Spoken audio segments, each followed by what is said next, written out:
My name is Ethan Cole, I'm 38 years old, and I work long shifts in warehouse logistics. It's hard physical labor, lifting, moving, sweating day in and day out. The pay isn't great, but it's honest work. I've always believed that as long as I could provide and be there for my family, I was doing my job as a man. 15 years ago, I met Vanessa at Tommy's barbecue. One of those perfect summer evenings where the beer was cold and the possibilities seemed endless. She worked reception at Morrison & Associates, always dressed sharp even on weekends with this laugh that made everyone turn their heads. I was just a night shift forklift operator back then, covered in warehouse dust and self-doubt. "You're different," she'd said that first night, touching my calloused hand. "Real, not like these corporate phonies I deal with all day." We fell hard and fast. She'd show up at the warehouse at 2 a.m. with coffee and sandwiches, sitting on the loading dock while I operated the forklift, making me feel like the most important man in the world. I'd leave handwritten notes in her lunch bag. Stupid things, like, "You make Monday mornings worth it," or "Your smile is my favorite part of today." We were that couple everyone rolled their eyes at but secretly envied. 2 years later, we married in her parents' backyard. Nothing fancy, and we couldn't afford it. But when she looked at me in that simple white dress she'd found at a consignment shop, tears streaming down her face as she said, "I do," I knew I'd work myself to the bone to give her everything. That was then. Now, 15 years later, she makes 3 times what I do as VP of marketing at her firm. The woman who once called, "My work ethic sexy," now calls my job embarrassing. "Another dinner with the partners tonight," she'd announced last week, not even looking up from her phone. "Don't wait up." "It's our anniversary, Vanessa." "I made reservations at Giuseppe's," I reminded her. She'd finally looked at me then, irritation flickering across her face. "Oh, right. Can we reschedule?" she asked dismissively. "This client meeting is crucial." I sat alone at Giuseppe's that night, watching the candle burn down to nothing while other couples laughed and touched hands across their tables. The waiter kept refilling my water, avoiding eye contact. When I finally left, I saw my reflection. In the window, a tired man in his best shirt, holding a bouquet of wilting roses. She came home at 2 a.m., shoes in hand, humming. Actually humming. "How was the meeting?" I asked from the darkness of our bedroom. "Productive," she said, and I could hear the smile in her voice. Not tired, not apologetic. Happy. Over the next weeks, the changes became impossible to ignore. New lingerie appeared in her drawer. La Perla, the tags said. $300 for underwear I'd never seen her wear. A bottle of Tom Ford perfume materialized on her dresser, the kind that cost more than I made in a day. Her phone became a constant companion, always face down, always on silent. When it buzzed, she'd glance at it and smile, that private, secret smile that used to be mine. "Who keeps texting so late?" I asked one night. "Work stuff," she replied, curtly typing, rapidly. "You wouldn't understand." The dismissal stung more than the lie. Last night, I couldn't sleep. Vanessa lay beside me, breathing evenly, her phone charging on the nightstand. It lit up. 2 messages in quick succession. I didn't mean to look, but the preview showed before. The screen darkened. "Can't wait to see you again. Chicago will be perfect." My chest tightened. Chicago. She'd mentioned a business conference next week. An industry summit she'd been selected for. She'd been so excited, practically glowing when she told me. Now, lying in the dark with my wife inches away but miles distant, I stared at the ceiling and wondered when exactly I'd become invisible to the woman who once said I was her whole world. The warehouse still smelled the same. My hands were still calloused. I was still the same man. But Vanessa, she'd become someone I didn't recognize. Someone who packed new lingerie for business trips and smiled at her phone like it held all her secrets. Because it did. Vanessa left for Chicago on a Wednesday morning, kissing my cheek with all the warmth of a stranger bumping into you on the subway. "The conference runs through Saturday," she said, adjusting her lipstick in the hallway mirror. "I'll try to call, but you know how these things are. Networking dinners, late sessions." "Sure," I said, watching her zip her suitcase. The LA Perla tags were gone, but I'd seen her pack them. Have a good trip. After her Uber disappeared around the corner, I sat in my truck for 20 minutes before driving to the warehouse. My supervisor, Ray, took one look at me and pulled me aside. "You okay, Cole?"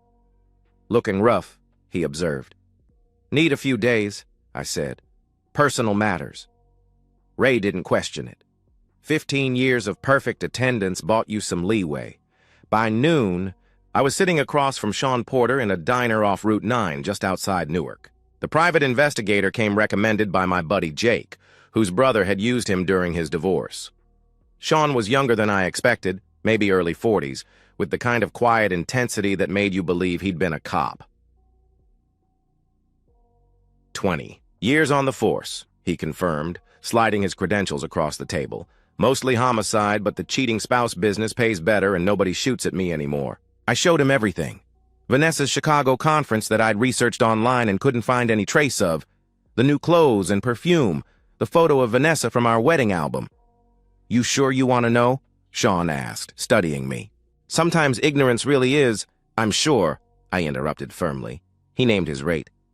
"It would clean out my emergency fund, but what was I saving for anyway?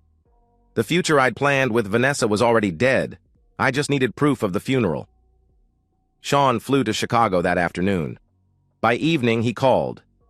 "Your wife's not at any conference hotel. She's at the Marriott downtown, checked in under her own name. She's not alone," he reported. My hand tightened on the phone. "Who?" "Tall guy, silver hair, expensive suit. Got clear photos of them at dinner. Intimate, very intimate," he explained. "Send them," I demanded. The email came through encrypted, just like Sean promised. 17 photos that shattered whatever denial I'd been clinging to. Vanessa laughing, her hand on his chest. The two of them entering the hotel together. A kiss in the elevator that the security camera caught perfectly. But the last photo stopped my heart. A clear shot of the man's face as he paid the valet. I knew him. Richard, Blackwood, her boss, the VP of Business Development who she'd always described as brilliant, but so committed to his family. I threw up in the kitchen sink, then sat on the floor until the shaking stopped. When Vanessa called that night, I almost didn't answer. "Hey, baby," she said cheerfully, and I could hear music in the background. "Conference is going great. Learned so much today about integrated marketing strategies. That's good," I managed to say. "Where are you now?" I asked, trying to keep my voice steady. "Oh, just the hotel bar with some other attendees. Networking, you know," she lied smoothly. "Actually, I should go. We're about to grab dinner. Love you." She hung up before I could respond. Love you. The words meant nothing now. Sean continued surveillance for 3 more days. His reports came in like a medical diagnosis. Clinical, thorough, devastating. Richard and Vanessa at breakfast, sharing a newspaper, shopping together at Nordstrom. Walking through Millennium Park holding hands like teenagers. "I've done some digging," Sean said during a follow-up call. Cross-referenced both their travel records. This is their 4th trip together. They've been meeting in Chicago every 3 weeks for the past 3 months. 4 trips. 3 months of lying to my face. Saturday afternoon, Vanessa texted that she'd landed at Newark and would be home soon.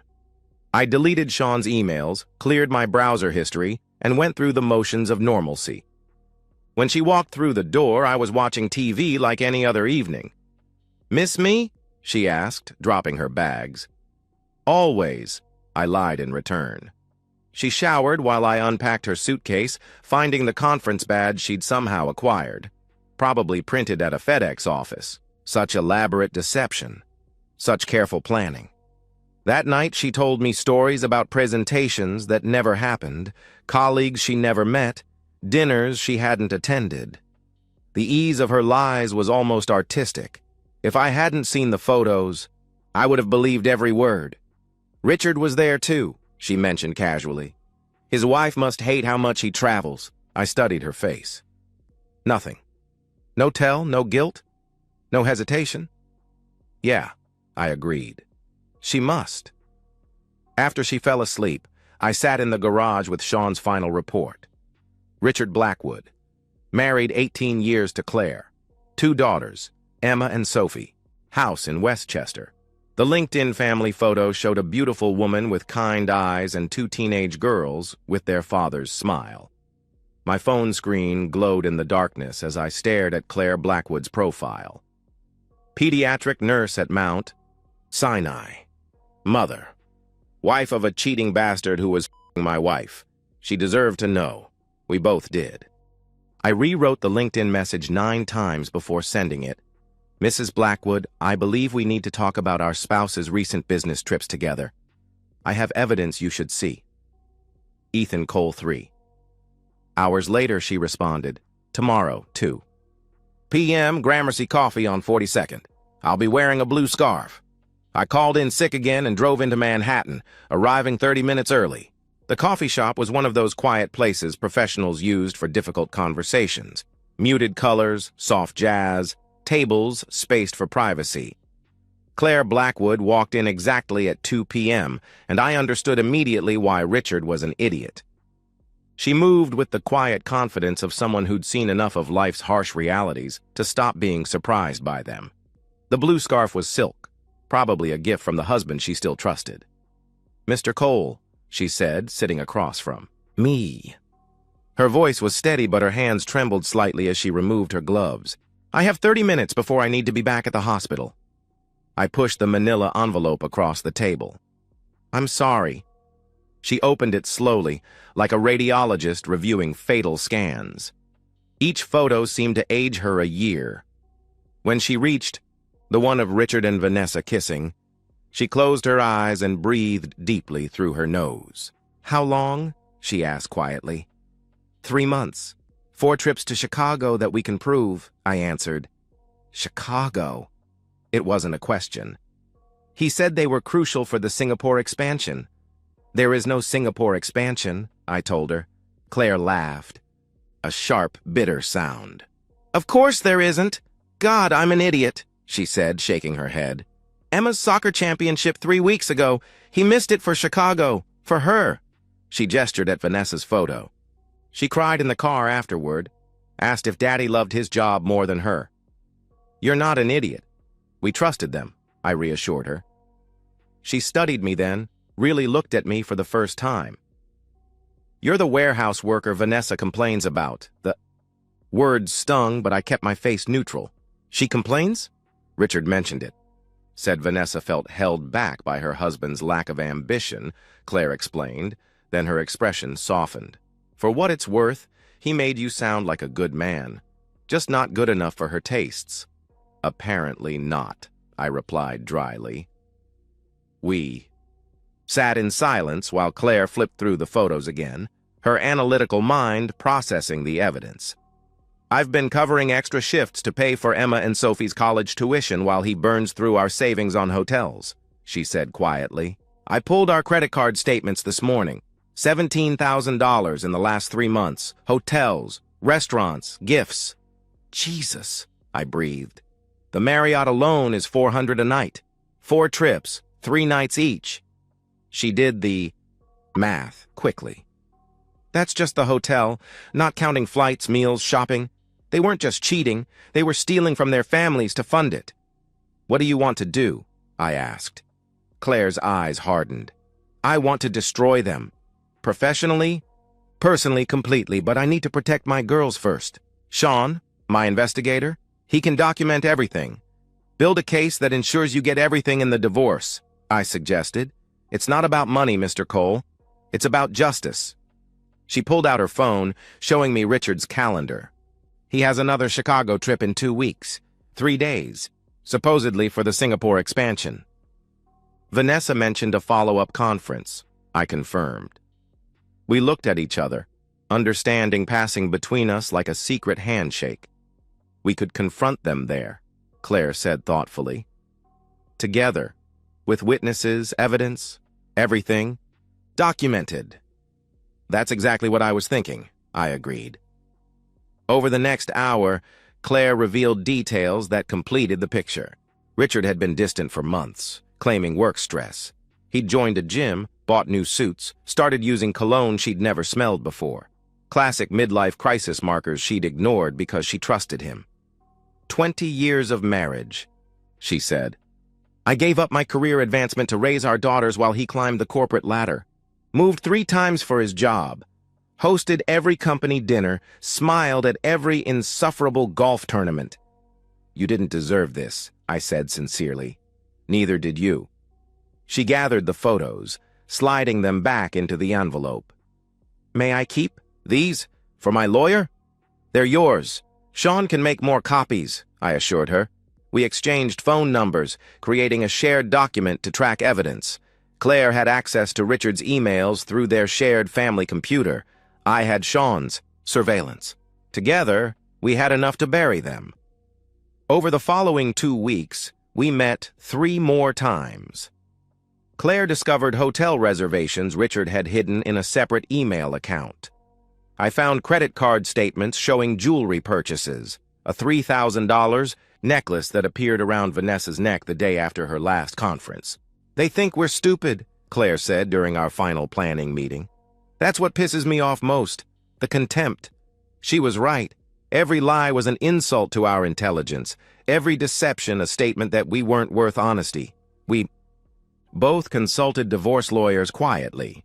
Mine explained that while New Jersey was a no-fault state, adultery could still affect property division and alimony, especially with evidence of financial misconduct. Claire's lawyer in New York said the same thing. Don't serve papers until you're ready, my lawyer advised. Once you pull that trigger, there's no going back. I'll be ready in Chicago, I promised. The night before they left for their 5th trip, I watched Vanessa pack with the detachment of a documentary filmmaker. She hummed while folding clothes, checked her phone constantly, even did her nails, something she hadn't done for me in years. You seem excited about this conference, I observed. It's a big opportunity, she replied, not looking up. Richard thinks I could be promoted to senior VP if I play this right. Richard thinks. Not her actual boss, Sandra, who ran the marketing division. Richard, who had no say in marketing promotions, but apparently had plenty to say about everything else in Vanessa's life. Good luck, I said, meaning it. She'd need it. That night, I texted Claire. Chicago, 2 weeks from today. Are you ready to end this? Her response was immediate. I've been ready since the day you showed me those photos. Thursday morning came gray and drizzling, fitting weather for a funeral. Vanessa stood at the door with her suitcase, checking her phone one last time. I'll miss you, baby, she said, the lie sliding out as easily as breathing. Her kiss landed on my cheek like a raindrop, brief, cold, meaningless. Have a safe trip, I said, watching her climb into the Uber. She waved without looking back, already texting someone. Richard, probably, confirming their plans. After she left, I made my own preparations. Sean had booked me on an afternoon flight from Newark, different airline to avoid any chance encounter. Claire was flying in from LaGuardia. We'd meet at the hotel bar at 8 p.m. to finalize everything. The warehouse guys still thought I had the flu. Ray had called again. Take all the time you need, Cole. 15 years, you've earned it. If only he knew what I'd really earned. The flight to Chicago felt like traveling to another dimension. Below me, America stretched out in neat squares of farmland and subdivision, everyone living their ordinary lives, trusting their spouses, believing in their marriages. I envied them. Sean met me at O'Hare, handing me a key card. Room 1247, adjoining 1249. They're in 1245. You got us rooms. On the same floor? I asked. My cousin manages night security. He's seen enough of this to know what's coming. Sean paused. You sure you want to go through with this? Once you knock on that door, there's no going back.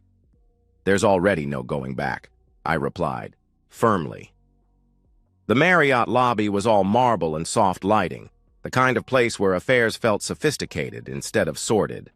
I saw Claire before she saw me, sitting at the bar, nursing a glass of wine, wearing the kind of outfit you'd wear to a funeral. Black dress, pearl earrings, wedding ring still on her finger. Ethan, she said when I sat beside her. Her voice was steady, but her eyes were red-rimmed. I talked to the girls yesterday. Told them I was visiting my sister in Boston. Another lie to add to the pile. You don't have to be here. I can handle this alone, I offered. No. She turned her wedding ring, a nervous habit. I need to see his face. I need him to know that I know, that his daughters will know. We went over the plan one more time. Sean would be positioned in the hallway with a camera. The divorce papers were in our pockets, both sets prepared by our respective lawyers. Everything was recorded, documented, backed up in multiple locations. They checked in at 3 p.m. as Mr. and Mrs. Johnson, Sean reported via text. Had champagne, sent up an hour ago. Mr. and Mrs. Johnson. They were playing house while their actual houses burned down around them. At 11 p.m., Claire and I stood outside room 1245. We could hear music, jazz, the kind Vanessa used to say was pretentious. We could hear laughter, the clink of glasses, the sound of my wife being happy with another man. Claire raised her hand to knock, then stopped. I loved him, she whispered.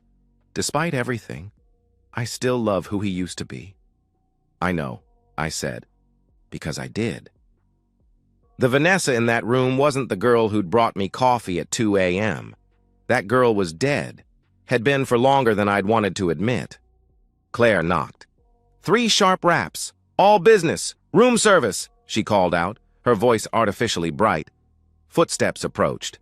The door opened, and there was Richard Blackwood in a hotel bathrobe that probably cost more than I made in a day. His face went through a symphony of emotions. Confusion, recognition, terror. In the span of 2 seconds. Claire, what are you? He started to ask. I pushed past him before he could finish. The room was exactly what I'd expected. Dim lighting, empty champagne bottle, clothes scattered on the floor like breadcrumbs leading to disaster. Vanessa was on the bed in black lingerie I'd never seen, her hair tousled, lips swollen from kissing. When she saw me, every muscle in her body locked. Ethan, what are you doing here? How did you... She began frantically. She stopped when Claire entered behind me, understanding crashing over her face like a bucket of ice water. Hello, Vanessa, Claire said with deadly calm. Nice lingerie.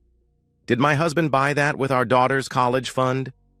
Richard tried to regain control, his executive training kicking in. Now let's all calm down and discuss this rationally. The sound of Claire's palm connecting with his face was like a gunshot in the quiet room. Richard staggered back, hand to his cheek. $60,000 MBA worthless in the face of his wife's rage. Rationally? Claire's voice could have frozen helium. Like how you rationally spent $17,000 of our money on this? Affair while I worked double shifts to cover Emma's therapy? She has anxiety, Richard. Started when her father began missing everything important in her life.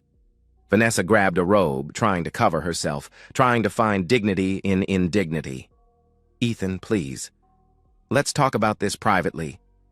Privately? I laughed, surprising myself with how steady I sounded. Like all those private conferences? Those private late-night meetings? Those private texts you've been sending while lying next to me? I pulled out the divorce papers, throwing them on the bed beside her. Sign them.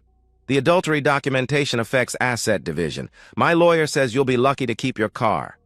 You hired a lawyer? Vanessa's voice cracked. You hired a lawyer? And a private investigator, I confirmed. I nodded toward the door where Sean was filming everything. We have 3 months of surveillance. Every trip, every dinner, every lie documented. Richard lunged for the camera, but Sean stepped back smoothly. I wouldn't, Mr. Blackwood. Assault charges won't help your situation. Claire pulled out her phone, showing Richard the screen. I've already sent everything to Sandra Morrison. You remember Sandra? Your boss? The one whose husband you golf with? She's very interested in your expense reports for these fake Singapore trips. Richard's face went white. You contacted my boss? And the board of directors? And your partners? At the firm, Claire continued methodically. Oh, and I've already consulted with Jim Garrison. You remember the lawyer you tried to poach from Withers and Associates last year? He was happy to take my case. Says the financial misconduct alone will destroy you in court. Vanessa turned. To me, tears finally coming. Ethan, please. This was a mistake. I love you. We can work through this. You love me? I asked, the words tasting like ashes. You spent months telling me I wasn't good enough while you were being intimate with your married boss. You made me feel worthless for working an honest job while you were stealing from our future to pay for hotel rooms. It wasn't like that. She protested weakly. Then what was it like, Vanessa? Explain to me how it wasn't exactly what it looks like, I demanded. She had no answer. How could she? The evidence was overwhelming, undeniable, spread across the bed like a map of their destruction. Richard tried one last executive maneuver. This doesn't have to be so public. We can all come to an arrangement. The arrangement? Claire interjected coldly, is that you'll be living in your car by Monday. The girls are staying with my sister this week. They'll know everything when I get home. I won't lie to them anymore. Not for you. That broke him. Richard collapsed into a chair, head in his hands, finally understanding that his carefully constructed life was over. 30 days, I told Vanessa firmly. You have 30 days to get your things out of the house. The locks change tomorrow. Where am I supposed to go? She asked desperately. That's not my problem anymore, I replied. Claire and I left together, walking past Sean, who was still recording. In the elevator, Claire started shaking. I put my arm around her shoulders and she leaned into me, 2 people holding each, other up, while their worlds collapsed. We did it, she said. We did, I confirmed. In the lobby, we stopped at the bar. Claire ordered whiskey. I ordered beer. We toasted to endings, to new beginnings, to the death of trust and the birth of whatever. Came next. What now? Claire asked. Now we live, I said. Without them, despite them, better than them. She smiled, the first real smile I'd seen from her. I've already applied for the nursing director position. Been putting it off for years because Richard said his career was more important. Ray wants me to take the supervisor training certification. Vanessa always said management in a warehouse was like being captain of a sinking ship, I shared. You're going to do it? She asked. Already submitted the application, I confirmed. We finished our drinks in comfortable silence, 2 strangers bonded by shared devastation. When we parted ways, Claire hugged me. Thank you, she said, for telling me, for being here, for everything. Saved each other, I replied. As my cab pulled away from the hotel, I looked back one last time. Somewhere up there, Richard and Vanessa were facing the wreckage of their choices. Tomorrow, the real consequences would begin. Lost jobs, divorce, proceedings, social humiliation. But tonight I was free. The man Vanessa thought was worthless had orchestrated her complete destruction with the patience and precision she'd mocked in my warehouse work. Sometimes the best revenge really is success. And sometimes success looks like walking away from a burning building you had the strength to set on fire. 2 months later. The warehouse morning shift starts at 6 a.m., but I arrive at 5:30 now. The supervisor's office has a coffee maker and a window facing east. I watch the sunrise while reviewing schedules, a simple pleasure I never thought I'd appreciate. Morning, boss? Ray says, sticking his head in. Still weird calling you that? Still weird hearing it, I admit. The promotion came through 3 weeks ago.